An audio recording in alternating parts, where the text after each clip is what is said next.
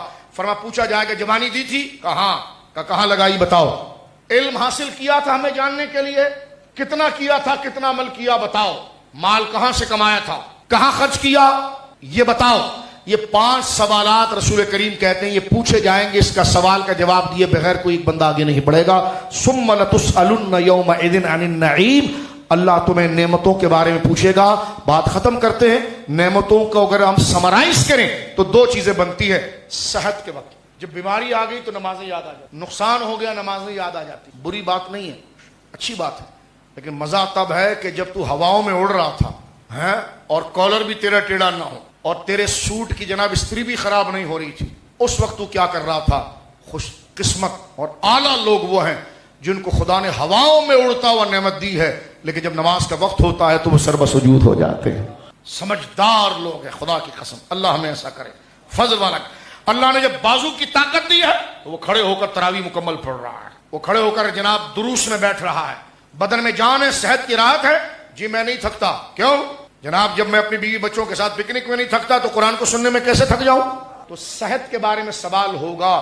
بیماری میں تو ہاتھ میں تسبیح بھی آ جاتی ہے, زبان پہ کلمات بھی آ جاتے ہیں. پوچھا بھی جاتا ہے حضرت کون سے وظیفہ پڑھ لوں؟ حضرت مال پھنس گیا ہے, یہ ہو گیا ہے, کون سا وظیفہ پڑھنا چاہیے, کون سی صورت؟ مذاق نہیں اڑا رہا اس بھائی کا, اللہ محفوظ فرمائے. اچھی بات ہے, لیکن تنگی میں, صحت کے زوال میں اور تنگی کے وقت قرآن کی طرف آیا. خدا کو زیادہ محبوب یہ تھا کہ اس کے ساتھ ساتھ جب تیری جوبن لگی ہوئی ہونا, اس وقت تیری زبان پر گانے نہ ہو, اللہ کا کلام ہو, رسول اللہ کی نعتیں ہو, صحابہ اہل بیت کی منقبتیں ہوں. جب تیرے جوبن پر معاملات ہونا, بزنس پہ چھکے لگ رہے ہوں, تو تیرا وقت عیاش دوستوں کے ساتھ نہ ہو, درس کے اندر ہو, قرآن کے ساتھ ہو, علماء کے ساتھ ہو, مساجد کے ساتھ ہو. یہ وہ چیزیں سمجھ لیجئے میں اور آپ. صحت کے وقت خدا کی قدرت کی نگرانی گہری ہو جاتی. بستر ہے نرم, سوئی جا رہا ہے, نماز کا وقت جا رہا ہے. باس ہے جی, اس سے کون پوچھے گا؟ نماز کا وقت جا رہا ہے. اسی پر میں بات ختم کرتا ہوں. میں نے آپ کو کوئی تلقین نہیں کہ میں تو خود کمزور آدمی ہوں, یہ تو میں اپنے آپ سے بات کر رہا ہوں. میں آپ کے عیب نہیں بیان کر رہا, اور نہ ہی آپ کسی کی تقریر سن رہے ہیں, آپ اپنی آپ کو سن رہے ہیں. یہاں پر میں یہ کہہ کر جان چھڑا لوں کہ میں نے تو اپنا فرض ادا کر دیا, یہ چیز مجھ سے بھی پوچھی جائے گی. یہ نہیں کہ جناب میں نے 1.5 گھنٹہ 1 گھنٹہ درس میں دے دیا, بات ختم. یہ آپ سے پوچھی جائے گی. اللہ آپ کو بھی اور مجھے بھی نیک رکھے اور غور و فکر کی طرف لائے. مسلمان وہ ہے کہ وہ, قرآن نے کہا نا, قیام کی حالت میں ہوتا ہے, رکوع کی حالت میں ہوتا ہے, اور وہ جب راحت کے اندر ہوتا ہے, جب وہ جنوب اور جب وہ بستر پر لیٹتا بھی ہے تب بھی اس کو خیال ہوتا ہے. نماز پڑھی تھی میں نے آج کسی سے جھوٹ تو نہیں بولا, میں نے یہ کام جھوٹ بول کے پیسہ تو نہیں کمایا. فرمایا وہ سورہ آل عمران میں کہ اللہ کے بندے, ایک تو نماز میں بندہ کھڑا ہوتا ہے نا کہ میں اللہ کے حضور کھڑا ہوں, قعوداً وسو, سجدے میں نہیں, لیکن فرمایا جو فارغ زندگی میں جو راحت پر اپنے بستر پر لیٹتے ہیں نا, تو ان کے دماغ میں یہ چل رہا ہوتا ہے, نماز میں نے آج پڑھ لی, عشاء پڑھ لی, فجر پڑھ لی ہے, امی سے جو بات کرنی تھی میں نے کر لی, ابو کو کوئی ضرورت تھی وہ میں نے دے دیا, بیوی کے یہ مسائل تھے کر لیے, میرے بچے نے نماز پڑھی کہ نہیں پڑھی, میری بیٹی نے, کیونکہ حضور نے فرمایا کلکم راعٍ وکلکم مسئول عن رعیتہ, گھر کے سربراہ سے اس کے والدین کے, اس کی اولاد کے بارے میں پوچھا جائے گا. میری بیٹی نے نماز پڑھ لی ہے, میرے بیٹے نے نماز پڑھ لی ہے. اچھا میں نے آج پورا دن کیسے گزارا اس فکر کے اندر, تو وہ بستر میں بھی عبادت کے ساتھ ہوتا ہے. بات ختم ہو رہی ہے. حضرت عمر کو کسی نے کہا وہ بندہ بڑا فارغ ہے جی, وہ بڑا فارغ ہے. حضرت عمر کی آنکھوں میں آنسو آئے. فرمایا مومن پہ کبھی فارغ ہوتا ہے؟ یہ فاروق اعظم کے جملے ہیں, اللہ مجھے اور آپ کو اس کی شرم دے دے. فرمایا حضور فلاں بندہ جو نا وہ بالکل فارغ ہے. آپ نے فرمایا مومن بھی کبھی فارغ ہوتا ہے؟ فرمایا مومن کبھی نہیں فارغ ہوتا, مومن ہمیشہ جو اس کی ڈیوٹی لگی ہوئی ہے اس کے مصارف میں رہتا ہے. اس کا مطلب یہ نہیں کہ مسلح پر ہے, اس کا مطلب یہ ہے کہ وہ کہیں پر بھی رہتا ہے رب کے لیے مراقبے میں رہتا ہے کہ میرا رب مجھے دیکھ رہا ہے, میرا رب مجھے دیکھ رہا ہے. حضرت ابو بکر صدیق کا یہ جملہ سنیے, حضرت داتا صاحب رحمۃ اللہ علیہ نے نقل فرمایا. حضرت ابو بکر کیا کہتے ہیں؟ کہتے ہیں اللہم, دعا کرتے ہیں. حضرت صدیق اکبر دعا کرتے ہیں اللہم ابسط الی الدنیا. ہائے ہائے کیا دعا کی. داتا صاحب کو جب وجد آیا اس بات, داتا صاحب اولیاء کے امام ہیں. حضرت ابو بکر دعا کرتے ہیں اللہ کو, اللہم ابسط, مولا دنیا کو کھول دے میرے لیے کہ مٹی پکڑوں تو سونا بن جائے, اتنا مال. اللہم ابسط الی الدنیا وزہدنا عنہا, اور اس میں مبتلا ہونے سے روک دے. دونوں چیز کیا بیلنس ہے. فرما کھول دے میرے لیے دنیا, اس لیے کہ کسی کے آگے ہاتھ تو نہ پھیلاؤں گا, کسی سے قرضہ تو نہ لوں, کسی کے آگے ہاتھ کا رومال تو نہ بنوں, لوگ مجھے بھکاری نہ سمجھے, گھٹیا نہ سمجھے. لوگ تو جس کے پاس مال نہیں اس کو نظر سے نہیں دیکھتے, تو فرمائے مال اللہ تیرا ہے. اللہم ابسط الی الدنیا, ہے اللہ میرے لیے دنیا کو کھول. کیا دنیا, کیا دعا کی ہے. آؤ میں ابو بکر صدیق کا نام لیتا ہوں اور آپ آمین کہنا. سیدنا صدیق اکبر کا واسطہ, اللہم ابسط الی الدنیا, اے اللہ ہمارے لیے دنیا کے خزانے کھول دے.